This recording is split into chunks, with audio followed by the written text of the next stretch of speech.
फक्त जाऊन तिथे बसण्याला आणि गर्दी करण्याचं काम नाही केलं आमच्या खासदारांनी साहेबांनी. नाहीतर आम्ही बघितले आमचे खासदार काल ज्यांच्या माहिती आमच्या जिल्ह्यामधले खासदार ते कधी बोलायचे नाहीत, पण अरविंद साहेबांना आम्ही बघितलं की सातत्याने ते बोलायचे. साहेब तुमची बिलवरची भाषणं आहेत ना आम्ही ऐकली. मला या गोष्टीसाठी मी यासाठी सांगते की मध्यमवर्गीय एरियापासून उच्चभू एरियापर्यंत हा मतदारसंघ आहे. म्हणजे शिवडी असेल, काळा चौकी असेल, वरळी असेल आणि मलबार हिल असेल, या एरियाला किती मोठा वेगळा इतिहास आहे, वेगळा भौगोलिक परिसर आहे. पण या सगळ्या ठिकाणी एका माणसाचं कौतुक आहे आणि म्हणूनच समोरच्याला धडकी बसलेली आहे की अरविंद सावंत साहेब पुढे उभे आहेत. आता उमेदवार कोणी द्यायचा, तुम्ही द्यायचा का आम्ही द्यायचा का दुसऱ्याचा द्यायचा आहे ना? आहे की नाही? भाडुत्री तर झाला ना, भाडुत्री नाही येणार आहे. इकडून तिकडून करून सगळं चाललेलं आहे. भाजपाने एवढे सर्वे केले, तुम्हाला तर माहिती आहे, रोज सर्वे, एवढे सर्वे केले तरी अरविंद साहेब तुमच्या समोर त्यांना उमेदवार मिळत नाही. ही सगळ्यात मोठी जीत आहे.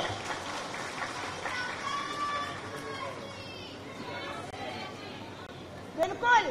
आणि त्या शिवसेनेच्या आवाज बरोबर दुसरा आवाज आमच्या काँग्रेसचा पण आहे, राष्ट्रवादीचा पण, आम आदमी पार्टीचा पण आहे, समाजवादीचा पण आहे. त्यामुळे आपण ही लढाई जिंकणार याच्याबद्दल माझ्या मनात कुठलाही दुमत नाही. येणाऱ्या काळामध्ये आज भाषण करायला खरी संधी नाही, पण मला माहिती आहे मला पत्रकार काय विचारतील, वर्षा गायकवाड आज तुमचं फार मोठ्या प्रमाणामध्ये कोणीतरी कौतुक केलं, ते बोलणार आहे. बोला बोला. मी एवढंच सांगते, भाजपाची नीती काय? बघा, आम्ही भारतरत्न डॉक्टर बाबासाहेब आंबेडकरांचे अनुयायी म्हणून काम करतो. मला जेव्हा अभिमान होतो ज्यावेळी मी किशोरीताईंना बघते, श्रद्धाताईंना बघते आणि पुष्कळशा महिलांना बघते ज्या स्वतःच्या कष्टामधून पुढे जाऊन या महिला म्हणून प्रतिनिधित्व करतात आणि ज्या तऱ्हेने काम करतात. किती त्रास किशोरीताईंना दिला गेला हे मी बघितलेलं आहे. आताचं राजकारण इतकं गलिच्छ राजकारण केलंय. महाराष्ट्राला राजकारणाची ही परंपरा नाही. महाराष्ट्राचं राजकारण हे मैत्रीचं राजकारण होतं. महाराष्ट्राचं राजकारण हे विचाराचं राजकारण होतं. महाराष्ट्राचं राजकारण खोक्याचं राजकारण नव्हतं, ईडीचं राजकारण नव्हतं आणि सीबीआयचं राजकारण नव्हतं. पण दुर्दैवाने आज त्याला राजकारणाला परिभाषा बदलली. आज राजकारणाला महाराष्ट्राच्या इतक्या पुरोगामित्वाला प्रश्नचिन्ह निर्माण केलं. आज आपल्याला बिलकुल मी भाईच्या मताशी सहमत आहे. संविधानासाठी, लोकशाहीसाठी लढायचं आहे, पण त्याचबरोबर या गद्दारांना पण गाडायचंय. ही गद्दारांविरुद्ध इमानदाराची लढाई आहे. आणि सत्य आणि असत्य ज्या ज्या वेळेला समोर येतं तेव्हा माहितीये कोण जिंकतं, कोण जिंकतं, कोण जिंकतं. आवाज मजबूतीने ठेवा. सत्यामध्ये आहोत आपण. आपण चोरी केलेली नाही. ज्यांनी चोरी केली त्यांना बाहेर काढायचं ना आपण हिमतीने उभं राहायचं. हे मला सर्वांना सांगायचं. जोरदार बोललं गेलं पाहिजे. आमचा उमेदवार सुशिक्षित आहे, आमचा उमेदवार सुसंस्कृत आहे, आमचा उमेदवार भाषण करतो, सर्व भाषेमध्ये बोलतो, संसदेमध्ये आपले प्रश्न मांडतो. अभ्युदयनगरचे प्रश्न तर खूप वेगळे आहेत. सचिन भाऊ काय उल्लेख केले, काही इतर लोकांनी उल्लेख केले, पण मी सांगते तुम्हाला येणाऱ्या काळात अरविंद सावंत साहेब तुम्हाला एक विनंती आहे माझी. पहिला विकासाची सुरुवात आणि कामाची सुरुवात आपल्याला इकडूनच करायची हे आपण याच ठिकाणी सांगायचे. येणाऱ्या काळात 4 महिन्यांनी सरकार पण आपलंच येणार. आज लोकांमध्ये गेलं तर लोकांना महागाईने परेशान आहेत, आज लोक बेरोजगारीने परेशान आहेत. महिलांच्या बाबतीत तर मला काही सांगायची गरज नाही.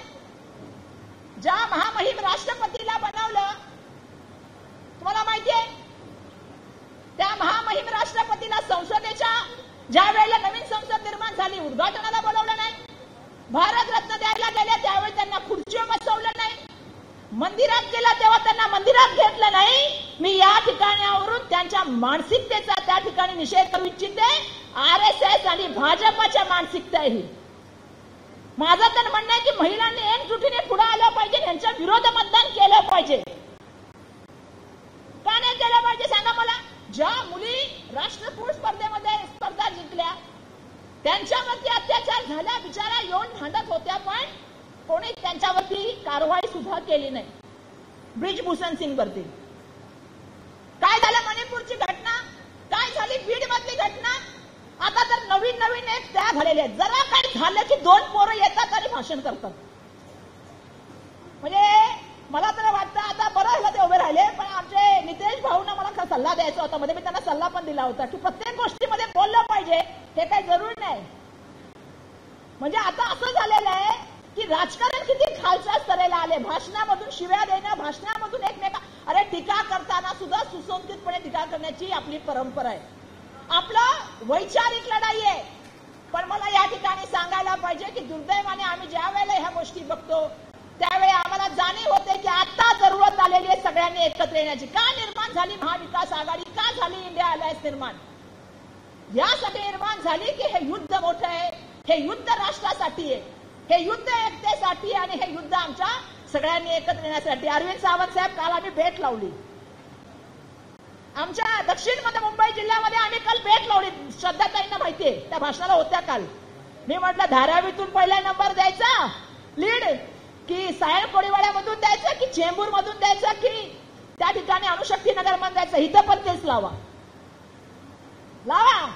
शिवडीमधून अजय चौधरी साहेब तुम्ही देणार की मुंबई मधून अमित पटेल साहेब तुम्ही देणार? आम्ही की वरळीमधून आदित्य साहेब देणार की कुलेबामधून कोण देणार? का भायखळ्यामधून तुम्ही देणार? का मलबार हिल मधून कोण देणार? बघा आता ही चढाओढ आहे. आम्ही तर चालणार, आम्ही मुंबईच्या जरी अध्यक्ष असलो तरी आमची इच्छा आहे की आमचा जिल्हा 1 नंबरने जिंकावा. तुम्ही पण प्रयत्न करा की तुमचा जिल्हा 1 नंबरने जिंकावा. ही चढाओढ झाली पाहिजे. बघत राहू. अमित भाई, दगडू सप्पा जी ने चैलेंज किया है. दगडू सप्पाने चॅलेंज केलं, अमित भाईने पण चॅलेंज केलेलं आहे. धन्यवाद. अरविंद सावंत साहेब, तुम्ही अशा मताधिक्याने निवडून याल आणि ज्या वेळेला जाल पहिला प्रश्न अपेक्षा करते इथून सुरुवात झाली मीटिंग अभ्युदयनगरचा उचलाल. कारण मला माहिती आहे इथं कोणाची नजर आहे. मला माहिती आहे कोणाची नजर आहे. ज्याची आमच्यावर नजर आहे त्यांची अभ्युदयनगरवर पण नजर आहे. आम्हाला माहिती आहे ना कोणाची नजर आहे. बरोबर माणसाला तुम्ही इथं मंचकर उभं केलंय. आमच्यावर ज्याची नजर आहे, आम्हाला देशोधडीला लावण्याचं काम चाललंय. पण अभ्युदयनगरच्या आणि धारावीसाठी जशी मी लढते तशी अभ्युदयनगरसाठी तुम्ही लढा. इथल्या नागरिकांना न्याय मिळवून द्या, हीच इच्छा या ठिकाणी व्यक्त करते आणि आपल्या सगळ्यांचे मनापासून आभार मानते. धन्यवाद. जय हिंद, जय महाराष्ट्र, जय हिंद. एबीपी माझा, उघडा डोळे बघा नीट.